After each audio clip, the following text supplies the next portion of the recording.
Well, the day has finally arrived. Arrived for a change, and I'm all dressed up in this heavy jacket because it's actually really cold here in Louisville today, cold and rainy. I just came in from outside, but I was getting ready to give my weekly sermon or devotion that I've been doing here for a while, but and holding on to something that I wanted to say to all of you, and decided that I would junk what I had planned and just get kind of to the point today. Yeah, it is definitely time for a change here. Been doing it this way, something like this, for going on 5 years. In another 3 or 4 months, it'll be 5 years since that crazy turn the world upside down COVID thing happened that immediately redefined how we did church, and then for the years that followed, we have dealt with the fallout of that. Yeah, there were some amazing things that we learned how we could do things. There were also things that honestly we'd just like to forget, and maybe we have. I don't know. There are times that I walk through our church building here at North Point and have these vivid memories of what it was like to social distance around here, and how meticulous we were about trying to stay within guidelines, and yet giving people freedom to make their own decisions, and losing people, lots of people here from North Point who either moved away, went to where they could make a living because they couldn't hear.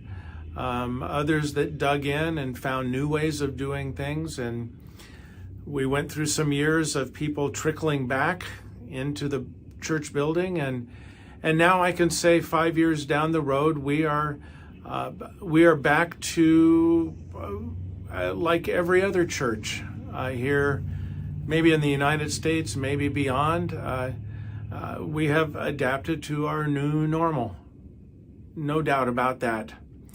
But 5 years ago, it was interesting. I can remember the very, very first day that we did this. It was the Sunday after we had heard, and we made the decision, like most every other church did in those days, is that we decided we would not have services that Sunday.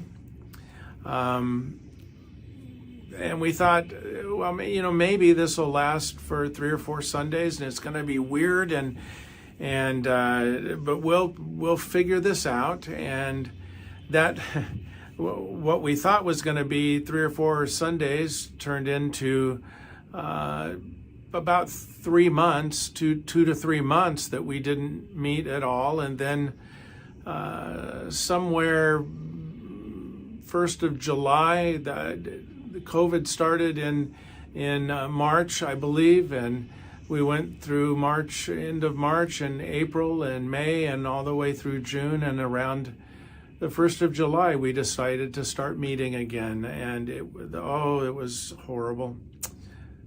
Some of you remember those days. But we persevered, and we did that. But right from the beginning, and that first Sunday, Brandon was my friend, but I had no idea that he had the ability to do media and technology the way that I know now. And so we got together and we produced our very first Sunday morning online experience, and it was live. We didn't record anything, and we did it on Facebook, and then we posted it on YouTube afterwards, and that began the new way of doing things for me. And so for nearly 5 years, every week, I would prepare my sermon earlier, and then come into my office studio. It used to be on the other side of this wall when I was in a bigger office there, and I would record what I was going to say on Sunday morning. And that first day, oh my goodness, it was awkward. I'd never done this before. I'd never spoken to a camera like this, and kind of hacked through it, and then the next week, and the next week, and again, every week. Even when I was gone, I would pre-record things. We made the decision pretty early on that we would not live stream our service. It was just, we felt like it didn't look right. It didn't feel right. It was not us to show what we were doing in the building. We didn't know how to do it and make it project our personality and project the kind of church we were, and so we didn't do it.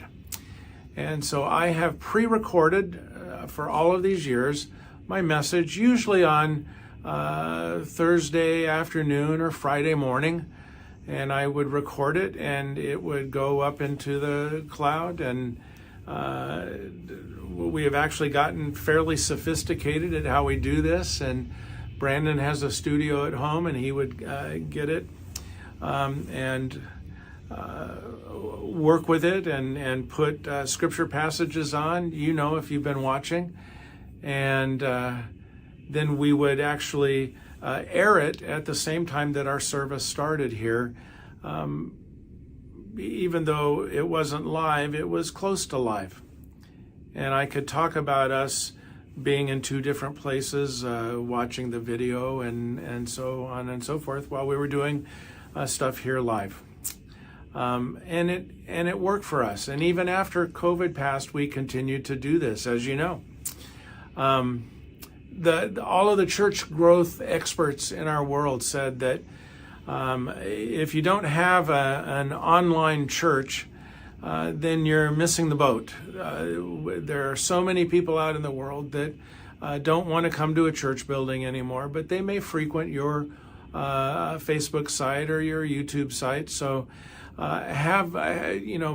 live stream your service from Sunday morning so people can be part of the live experience there. But we just found that didn't work for us, and so landing on the pre-recording part was good. And for 2 or 3 years, first 2 or 3 years, the band, if you have been listening this whole time, the band would pre-record music, and we had such wonderful music that we would put on, and people could experience it. And I began sharing communion and encouraging people to have communion at home if they were not in the presence of other people. And I would share it here with you, and you know that. What I want to say right here is just how grateful I am for not just Brandon's giftedness in technology, but the friendship that he and I have kind of carved out over the years. It's been pretty amazing. He's been my partner. He knows me really, really well, and listens to these every week. He gets to listen to my sermon at least twice, sometimes 3 times, if he's got to do a little manipulating of the video, though that seldom happens. I usually do this in one take, which I'm doing today, and what you see is what you get. That's how we do it. But man, am I grateful for him, his friendship and his expertise, and also his wife Rochelle, who plays a huge role in and has in making these go every week.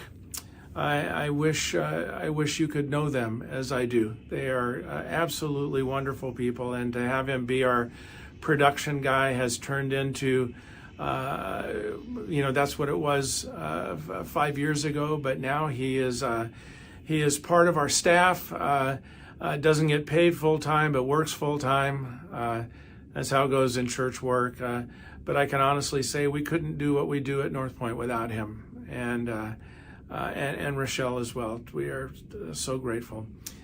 These last 5 years, I've learned a ton. I've learned a ton about myself, and have grown somewhat in confidence of being able to do this. And I want to say that era is ending today. We're not going to do what we've done in the past. I'm not going to preach my weekly sermon here for you. However, you'll be able to see the service periodically. We're going to post it, not every week, but you'll be able to see the service and me preaching or Kyle preaching, and enough that you can stay connected in that way. We're not exactly sure how that's going to work and how often, but that is what we're going to do. But we're going to do something really different, and so I am going to be in front of this camera once a week. But it's going to be more in the form of a podcast. It's going to be having interviews with people. We're going to talk theology. We're going to talk some of the things that are going on in our world. It may be serious. It may be funny. You may get to meet new people from here at North Point. You may even get to be part of it. We've got a ton of ideas of what we can do with this, but it's going to be a little more free form, and I think you're going to like it. I think you're going to look forward to it every week. We hope that once we get it up and running, which is going to be at the first of the year, we hope that you not only watch it, but you invite others to watch with us. We think it'll be both informative, but my hope is it will be good for your spirit. It will be good for your personal growth. I'm not an expert at anything. You know me. Most of you know me. But I dabble in life. I share relationships with people.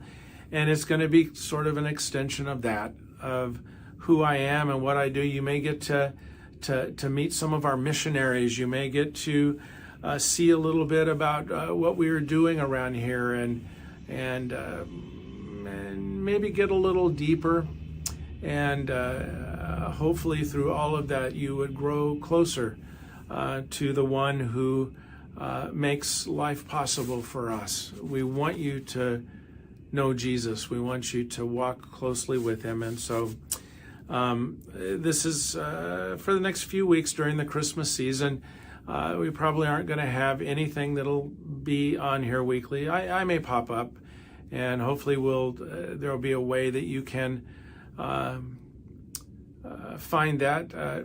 Certainly put Facebook, North Point's Facebook, on your notifications so that you get an email that says something is new that's out there. That's one of the easiest ways of doing it.